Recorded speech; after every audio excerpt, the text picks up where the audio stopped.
housing supply, a big issue. We've seen articles and covered articles over the last couple of weeks about New South Wales trying to reduce the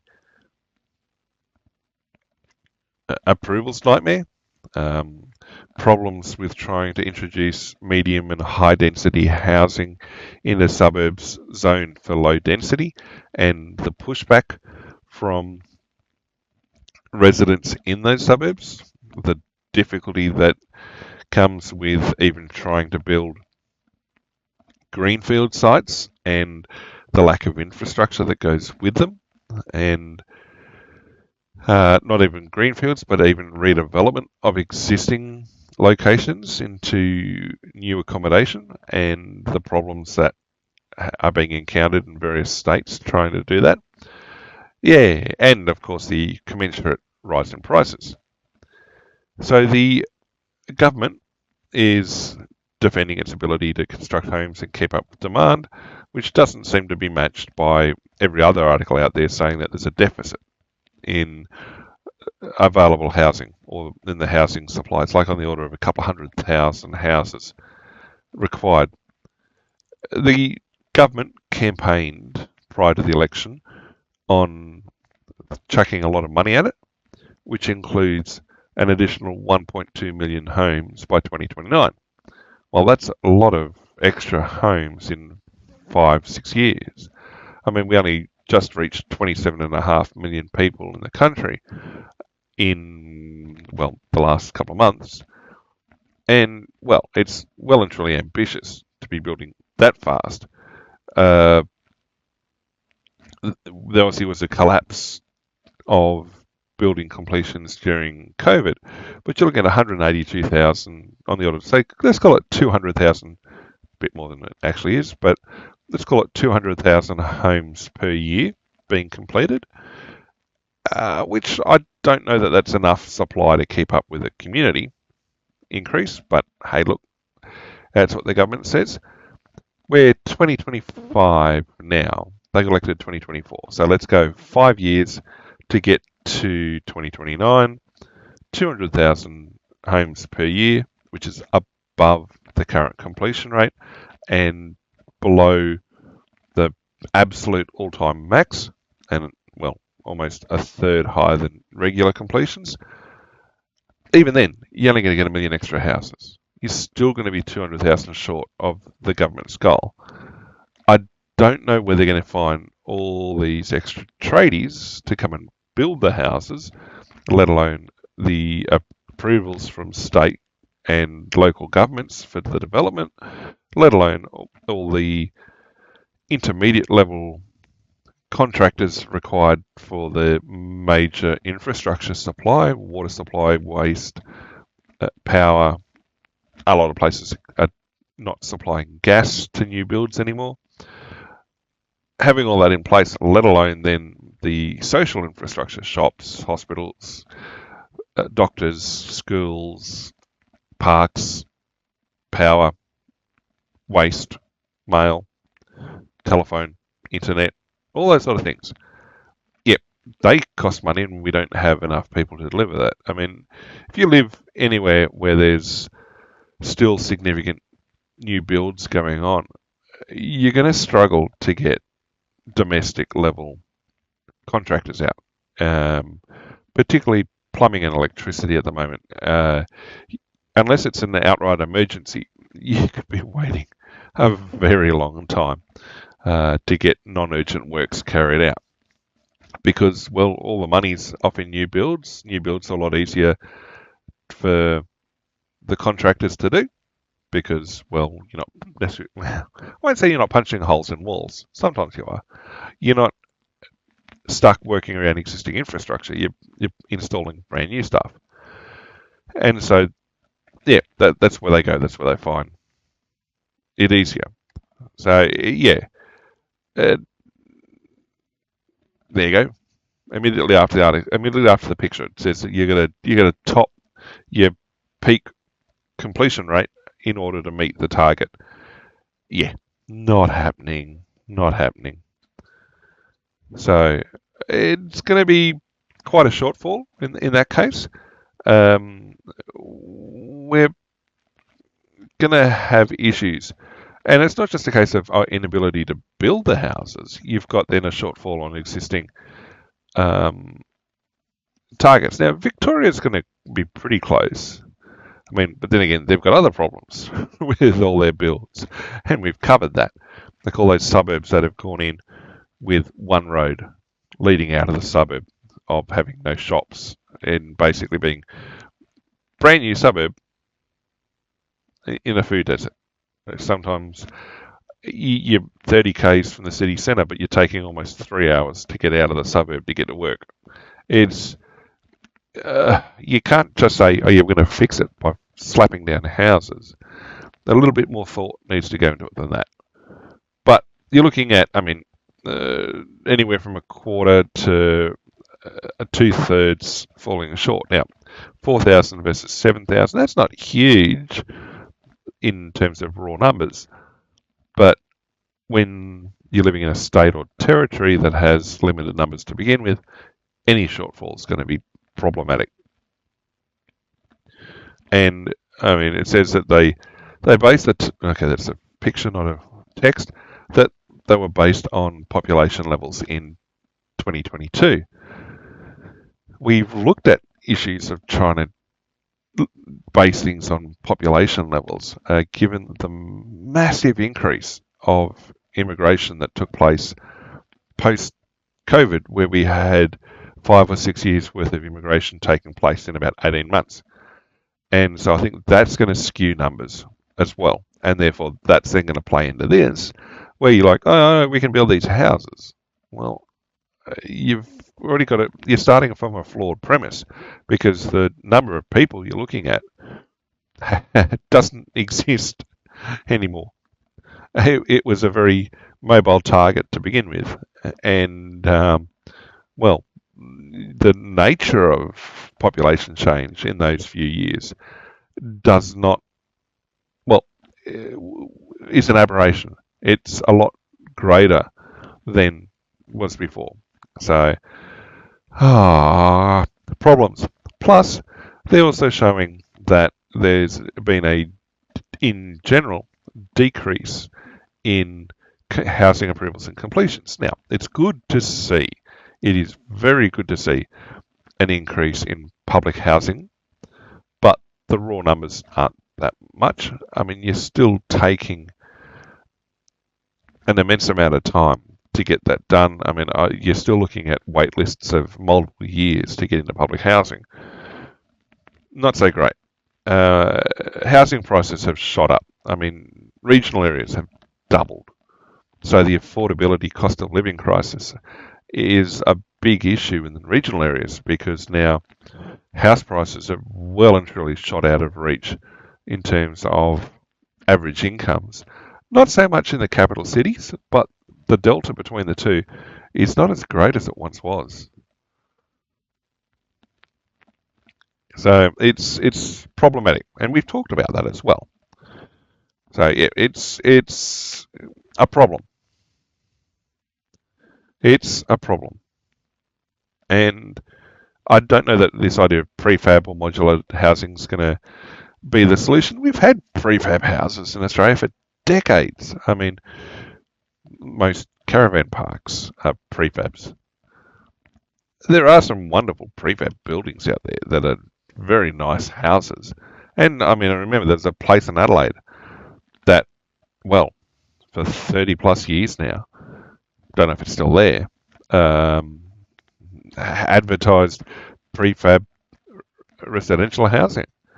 They had, I mean, they were sort of advertised as granny flats as well. But even the normal house builders like your LJ Hookers, your, what was the name of the steel? Not all steel. Oh, it might have been all steel actually. Like a lot of residential places are off the plan. There's standardised plans because the major house builders have gone through and got all the approvals done. You almost got a modular house there. I mean, a lot of the work now is you're not getting houses framed on site. It's coming from a factory where people are able to work in more comfort. They frame it up at the factory, very modularized, goes on the back of a truck, carried down to the site, and the contractors slap it together. It's very much modularized. So I don't know where this guy's getting it from, saying that, oh, we need more modularization or prefab. Yeah, unless you're building bespoke, chances are a new house is largely coming from a factory in pieces. Big jigsaw puzzle. Adding to the housing problem is the efforts to get people into housing. And so we had discussion about the first home buyer scheme and the addition of funding that the government, federal government, is providing to the idea that you can use a 5% deposit for first home buyers. Yes, you can save money doing that in terms of getting your foot in the door and avoiding LMI, but people are already complaining that it's not means tested, so people from wealth will have a better chance of getting in. I mean, that was always the case. But the idea that you're looking at still bringing home a mortgage, like a 95% leveraged mortgage, there's not a lot of lenders out there that if you're struggling to even put together 5%, are going to be very happy with you taking such a high leveraged loan. It's almost setting the scene for another 2008. They're not subprime targets.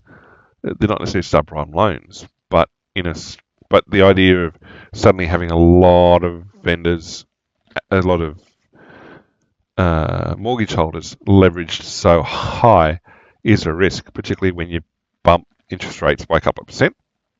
I mean, servicing a $500,000 mortgage is like a 25-year $500,000 mortgage. You're looking about $1,500 a fortnight, so $3,000 a month to service that for P&I.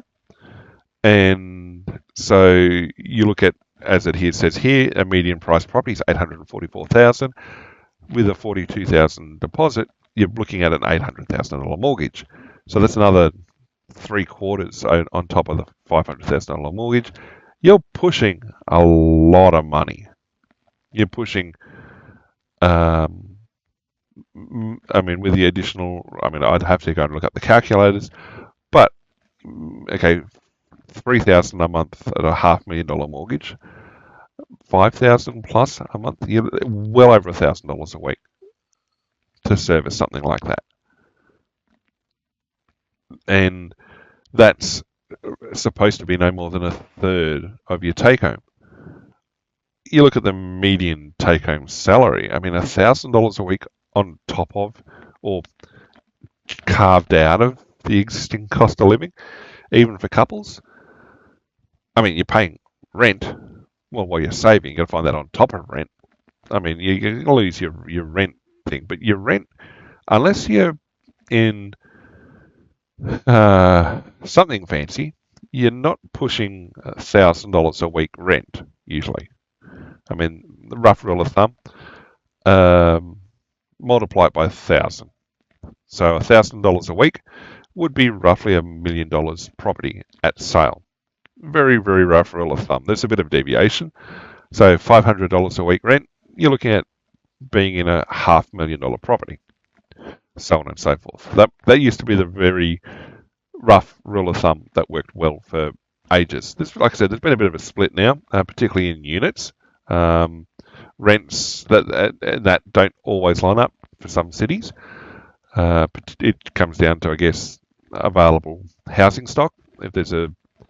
And rents will lag the market sometimes in terms of valuation. But yeah, I mean, if you're living in a place where there's a high rental demand versus a high fixed housing demand, your rents are probably going to be higher than that 1,000th value.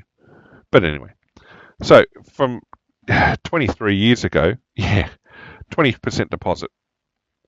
23 years later, 5% deposit for the same amount of value. Yes, okay, housing price has gone up, and yep, if you've held a house for the last quarter century, yeah, you've gained quite a lot of value.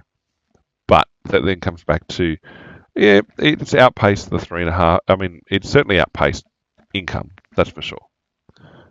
Wages.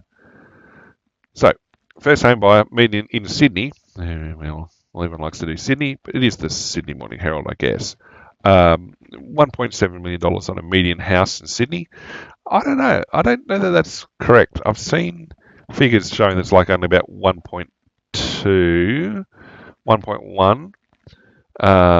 Like a lot of the other figures that pop out don't give that as the median house price in Sydney, or the average house price, I guess. The high end of the market's probably skewing things if it's the median. So $50,000 deposit to buy a $1 million home, but a $1 million home in a market like Sydney is a below average house. You're not buying something that is necessarily ultra luxury. The value of $1 million has decreased over years, if anything. So, yeah, I mean, so this article's having a bit of a complaint about the fact that people coming from wealth have a step up, particularly if they're going to move in, especially without means testing. So that basically then means that if you've not means tested, you can throw together your deposit much faster. You can grab everything else and move on. That's not going to change. That's been the case always before.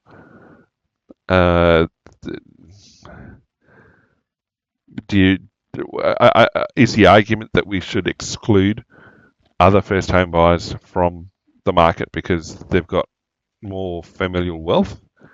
I mean, that seems to be what they're arguing for.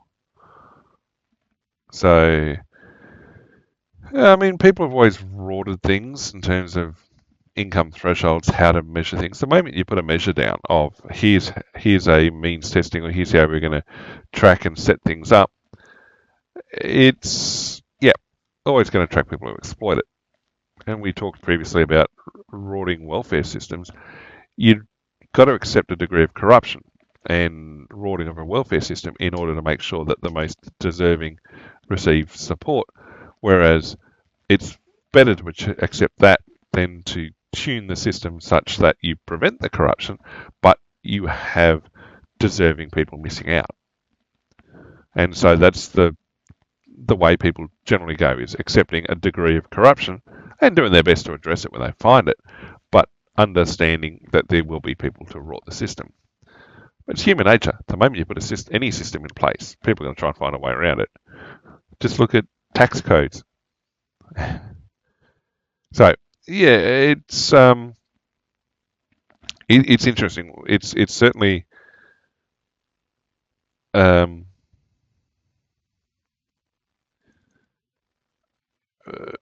yeah, I mean, this person obviously has an axe to grind on that. But you then ask, well, how are you affording this? I mean, you've got people coming off renting to pay for a deposit. An article came out just 2 days ago saying that a lot of renters are doing what they can to pay less to their landlord. Not a problem. Obviously, you got to look at how these articles get put together, how the research is carried out. It's not necessarily academic in nature, but it's still interesting to see the number of responders who are doing whatever they can to cut cost of living, to cut their rent in any way, shape or form. That, well, people are moving to cheaper properties at suburbs. Well, again, if your income, over a third of your income is going to cost of housing, you've got to move somewhere cheaper. 8% have basically moved in with family. Certainly there's a rise in multi-generational households, not traditionally an Australian thing. We certainly have an increasing migrant population that comes from multi-generational households, and they don't see it as strange. I mean, if I walked out my front door, I could see, and this is not just mum, dad, and their kids. This is at least an older generation, the homeowner plus their parents, for example. So I could actually, let me just have a quick think. 1, 2, was 3, but they moved back out. 3, 4, just in the space of 10 houses walking out my front door, I could see 4 people. I could see 4 houses that I know are a multi-generational household. If I went a little bit further afield, there'd be another several that I could identify, and not all necessarily from a migrant population where that's traditional. It's not a bad thing. I mean, it certainly puts pressure on the infrastructure where we live because the places weren't built with that in mind. And so car parking and road access and other bits and pieces are a bit constrained because, well, I guess the reality of when the suburb or the place was built doesn't match up with, the social reality as it is now. More people asking friends for money to help pay. That's not going to last long. And so, yes, affordability, financial stress. And we're talking about people needing to are going to take a 5% deposit to get off the rental roundabout. Yeah. And then we talked as well about the increasing number of retirees entering retirement, if that exists anymore, with a mortgage. So not just with a mortgage, but as a renter. So without property, even as a mortgage holder. So the rental prices have been going up and up and up and up. Obviously, we had things were fairly flat going into COVID, and then they've just shot up for most places. Canberra was on track, and this is weird. I mean, we'll go to units. Sydney has just gone berserk. There was. I mean, Canberra was always put up as a weird example because you look at effectively a regional city that was outpacing Sydney, of all places, for housing prices and rental prices and things like that. In part because, well, there was a lack of new suburbs coming in. It was fairly constrained by the limits of the ACT and the fact that there was always going to be a strong demand for accommodation and residential property because there was always going to be public servants in Canberra, federal level. So there was always going to be demand. So yeah, that's one big reason why Canberra was always pushing ahead of Sydney. Now Sydney's constrained as well. They don't have too many more open bits of land that they can fill up within the greater Sydney area, within the the attached metropolitan area. They're starting to push out beyond the geographic limits into bedroom communities now. But yeah, Sydney's running out of land. Melbourne's still got plenty at the moment, certainly out to the northwest. Adelaide's constrained. They've got actually green belts enshrined in their infrastructure planning, and they've also got geographic constraints east and west. And even 15 years ago, they were starting to push beyond the green belts because everything within the green belt had been basically built on. Brisbane, yep, similar sort of things. So a lot of these places are now running out of viable new suburb locations to put in. So, yep, you've also got people falling behind on their repayments or not paying their rent. And, well, they're also talking about undersupply of housing, which was the very first article we looked at in this section about the ability of the government to ensure that we're getting enough houses built, which just isn't happening. So it's interesting. And the very last line, stay at home. Don't leave home until you can afford it.